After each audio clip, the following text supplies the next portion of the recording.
Je me présente en quelques mots. Je m'appelle Jean-Baptiste Auer, je suis le fondateur de la société Sphéreno.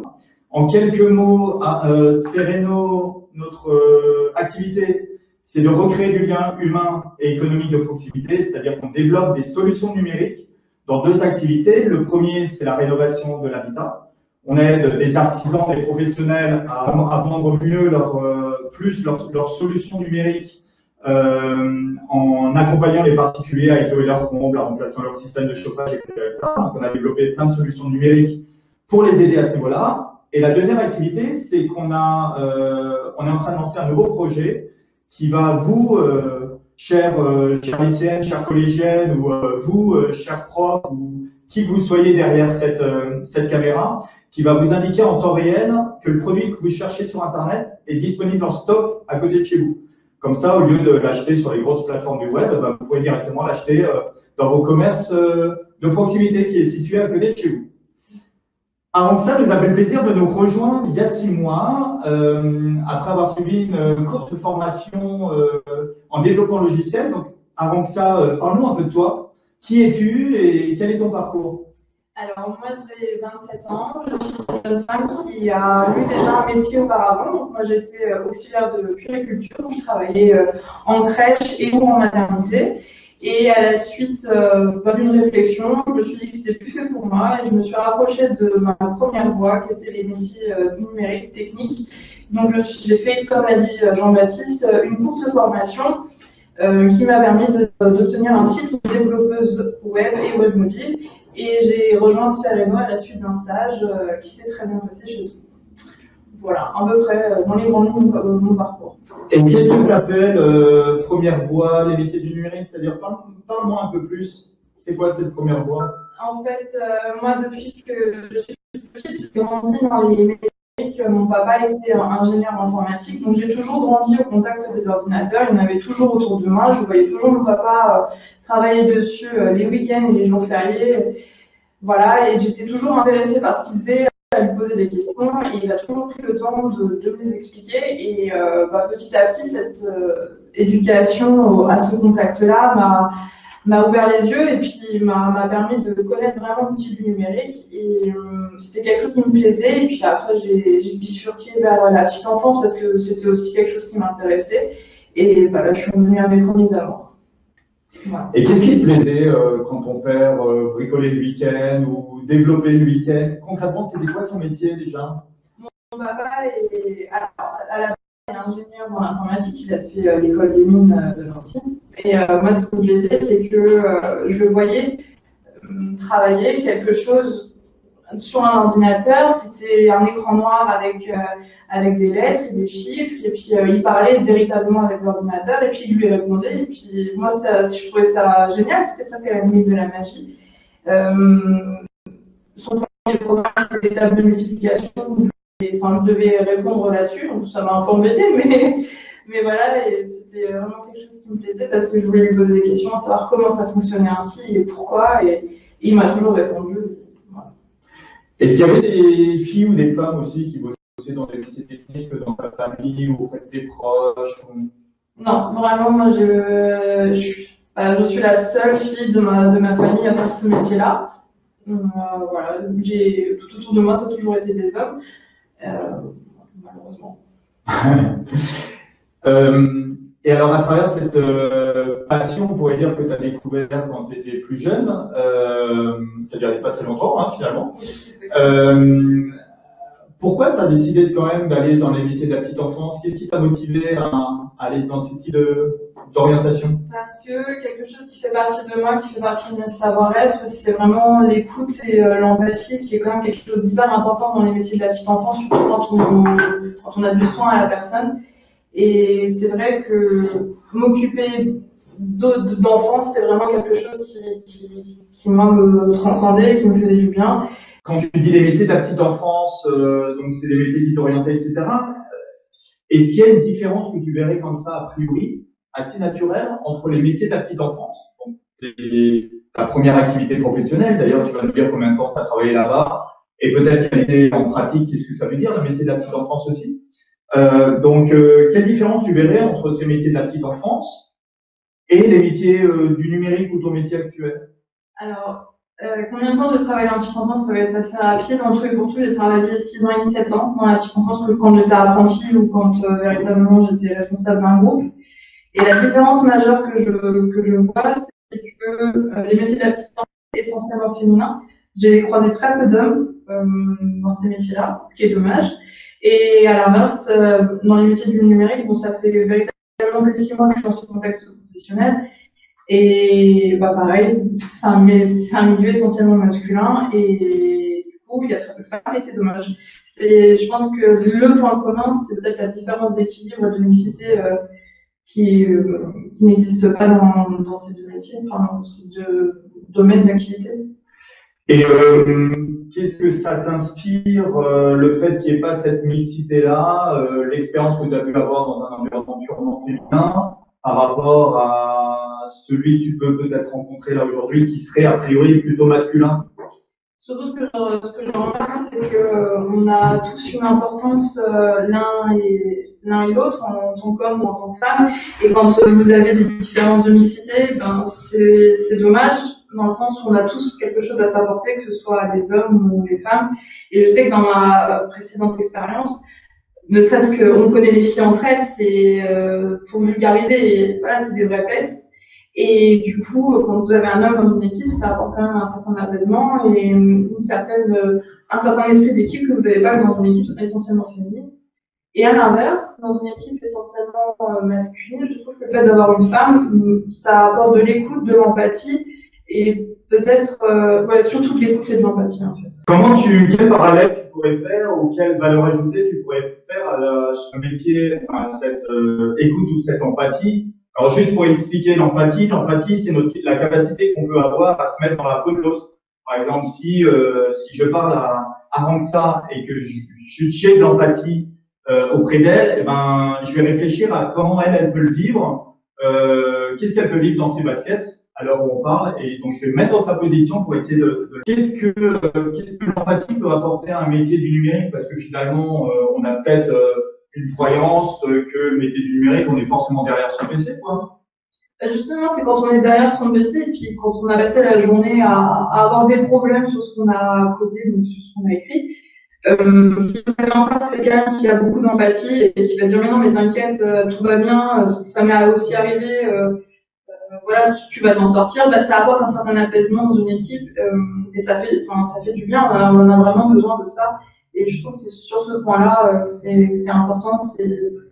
On trouve l'aspect technique qui peut être très dur, très difficile à vivre parfois.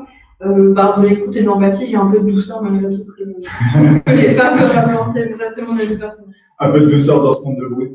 Alors il se trouve que je vais te faire une confidence. Je t'ai pas recruté parce que tu étais une femme. Je t'ai recruté parce que je cherchais un talent vraiment spécifique. On cherchait une expertise vraiment assez fine en développement web. Et moi, ce qui m'a plu à travers le profil d'Aranxa, c'est qu'effectivement, tu avais cette finesse, cette intelligence émotionnelle, c'est-à-dire cette capacité à voir derrière le code, à comprendre quels peuvent être les besoins des clients, parce que finalement, quand vous faites du code, les développeurs de TikTok, en fait, quand ils développent TikTok, ils se sont forcément posé la question de qui seraient les jeunes filles et les jeunes hommes qui utiliseraient TikTok pour avoir ce qu'on appelle la meilleure expérience utilisateur, pour savoir comment ça peut être le plus sympa effectivement d'utiliser l'application. C'est ce qu'on appelle de l'intelligence relationnelle ou de l'écoute du client. Et moi, je cherchais effectivement pour l'équipe qui est aujourd'hui, Sfereno, c'est 15 personnes, il y a 11 mecs. Donc c'est vrai que c'est un défi de féminiser l'équipe, mais c'est pas forcément un objectif en soi. Donc on cherche à grandir, la boîte est en phase de croissance, et donc je cherche des talents qui sont très complémentaires. Et en l'occurrence, je cherchais ce talent avec un profil, tu l'as bien compris, beaucoup plus large que simplement du code. Et je trouve que c'est une jeune fille qui le représente. Comment tu l'expliques? Est-ce que c'est un coup du hasard? Est-ce que c'est... Je sais, enfin, je pense que là, mon écoute, mon empathie, ce qui fait ce que je suis, je pense pas que ce soit le fait que je sois une femme, et c'est ça qu'il faut arrêter, je pense, de se dire, bah, puisque je suis une femme, bah, j'ai de l'écoute, j'ai de la douceur, j'ai de la sympathie, voilà. Je pense qu'il faut arrêter de s'arrêter au clivage des genres, homme égale ça et femme égale ça. Moi, je sais que ce qui fait ce que je suis moi, c'est mes expériences, c'est mon éducation, c'est les personnes que j'ai rencontrées dans ma vie, celles avec qui j'ai pu discuter. C'est ce qui fait mon entièreté, ce qui fait que je suis comme ça et que ce que j'ai pu apporter dans cette équipe chez Sfereno, c'est tout ce dont tu avais besoin en fait. Voilà.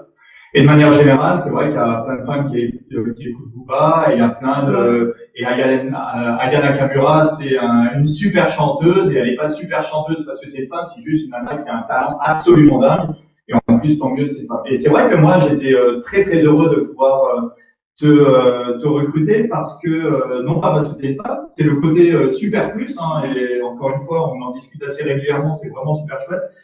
Moi, ce que je pense, c'est qu'on est tous des diamants bruts. Au début, on grandit, etc. On est plus ou moins bruts. Et la vie, elle va nous forger, elle va nous, tailler des facettes de ces diamants. Et le sexe, le fait d'être un garçon, le fait d'être une femme, c'est un profil de ce diamant. Après, il y en a plein d'autres. Il y a le fait d'être grand, il y a le fait d'être d'avoir des yeux bleus, le fait d'être passionné par le sport, le fait d'avoir un talent en écriture, etc. Ouais. Néanmoins, c'est vrai que ça apporte souvent, pas systématiquement, mais une forme une complémentarité qui est vraiment super riche. Et pour témoigner là-dessus, aujourd'hui, on a quatre femmes dans l'équipe. Il y a une forme ce qui est vraiment super chouette, c'est qu'il y a une forme, tu disais douceur tout à l'heure, c'est un peu comme le chocolat Lindt, tu vois, ça apporte une douceur dans une feuille d'aluminium. Mais c'est vrai qu'il y a souvent, moi je suis issu d'un environnement très féminin, hein. J'ai 3 sœurs et 2 filles, pour tout vous dire. J'ai pas de frères et j'ai pas de fils.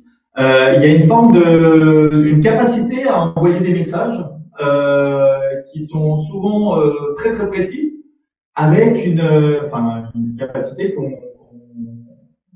qui fait qu'on les comprend super bien. Voilà, ça c'est vachement bien.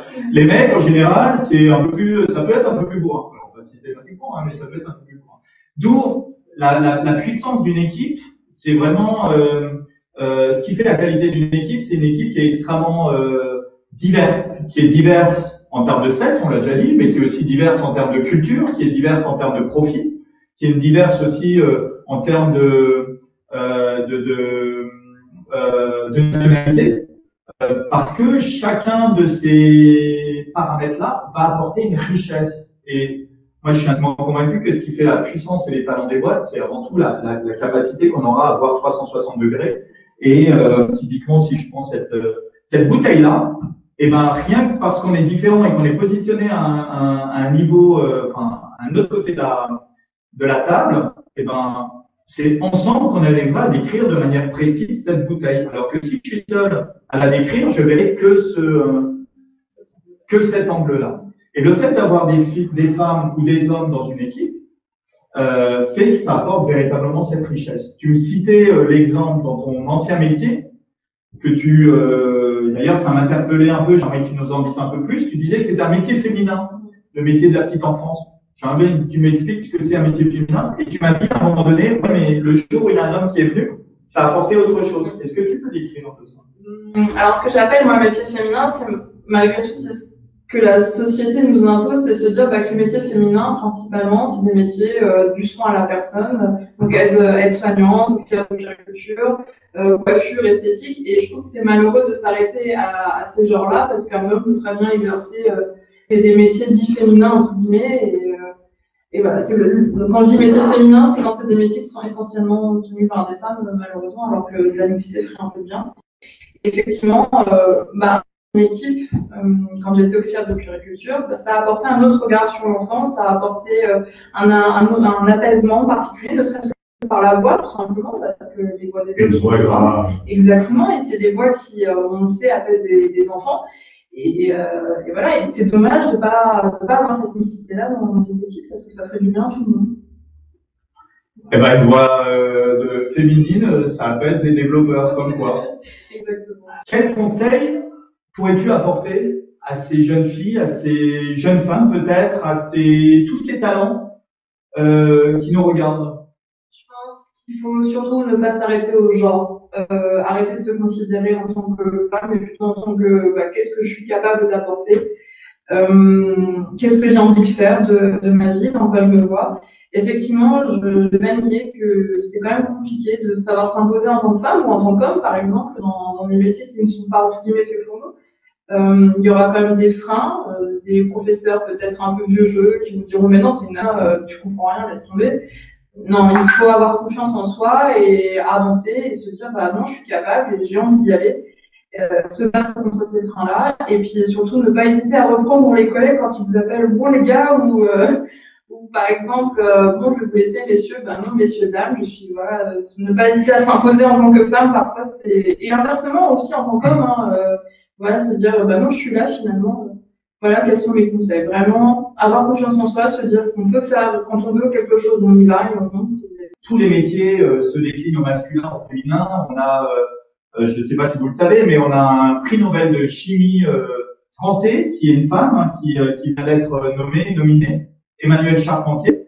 Et donc il y a vraiment tous les métiers cherchent des talents masculins, tous les métiers cherchent des talents féminins. Enfin, c'est vrai que le genre, tu le disais, c'est un paramètre et c'est ce qui fait vraiment la richesse complémentaire.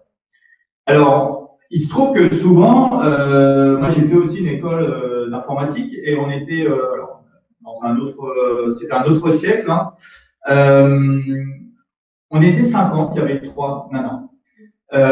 Aujourd'hui, vous êtes plein à utiliser plein de réseaux sociaux. Alors, il y a Snap, il y a Insta, il y a Facebook, il y a TikTok. Enfin, il y en a plein d'autres que vous connaissez probablement bien mieux que moi, même si je suis dans le domaine du numérique.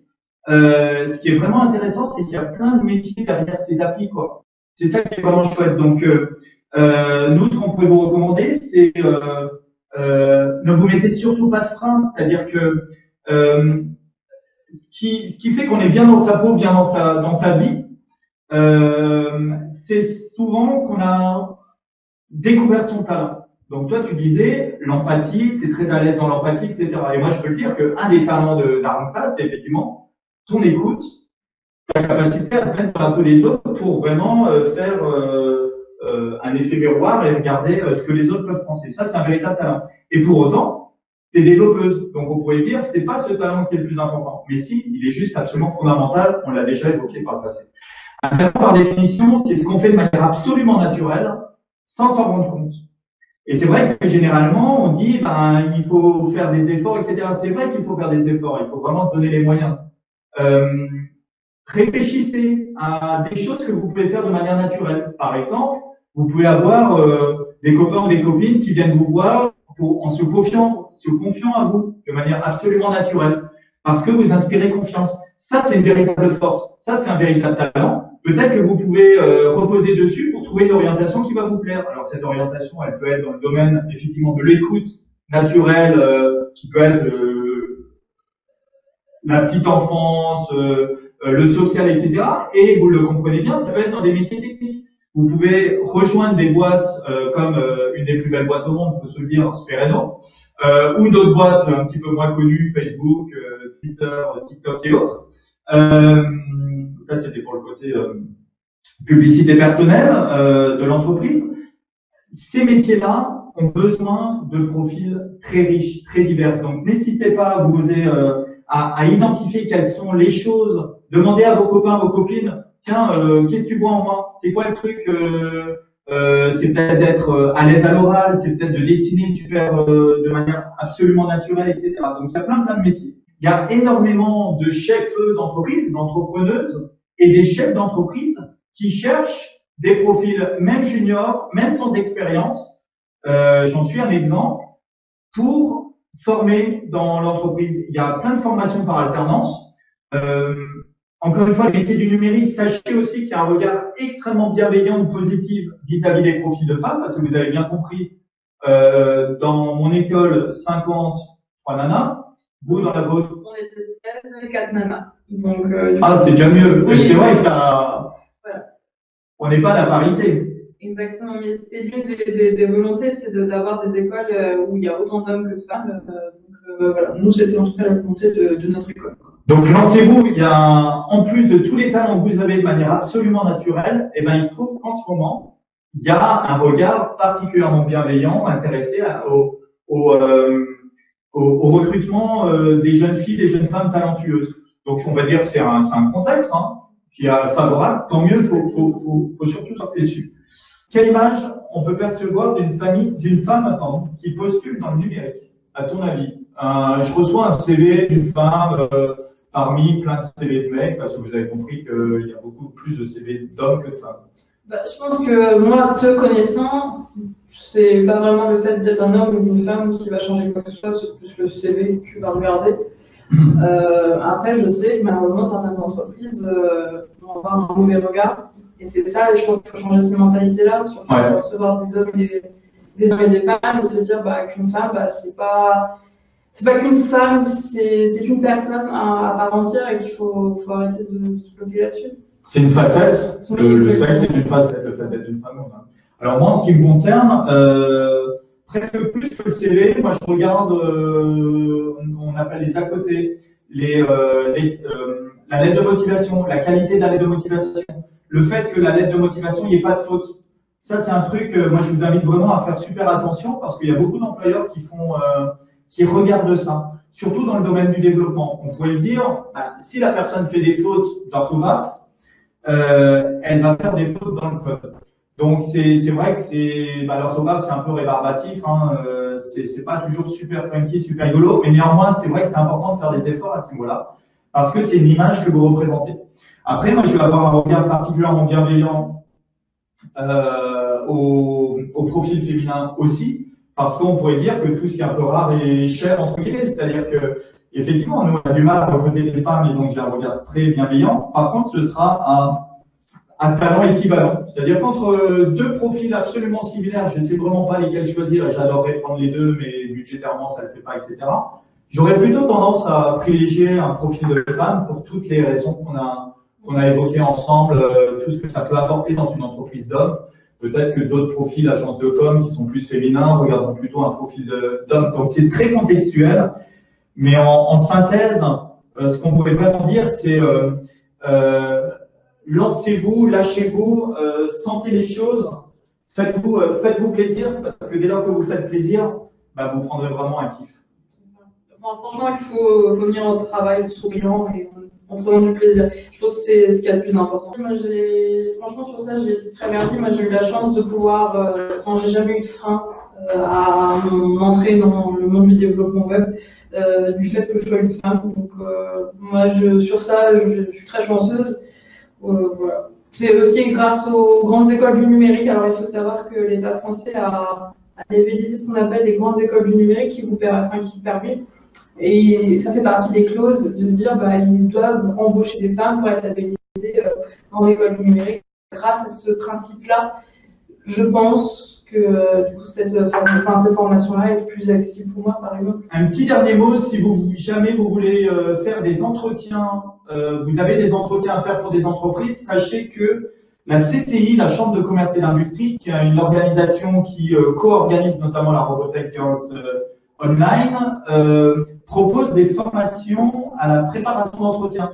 Donc n'hésitez pas à en discuter avec vos professeurs. Ce sont des formations vraiment de très haute qualité qui permettent vraiment de venir de manière beaucoup plus sereine, beaucoup plus zen, mais tout en étant professionnel et sérieux dans les entretiens que vous pouvez avoir avec des employeurs. Et pour terminer, il y a une femme que j'aime beaucoup, auteure, qui s'appelle Oscar Wilde, qui a écrit soyez vous-même, les autres sont déjà pris. Voilà, donc c'est le mot de synthèse que j'aimerais partager avec vous.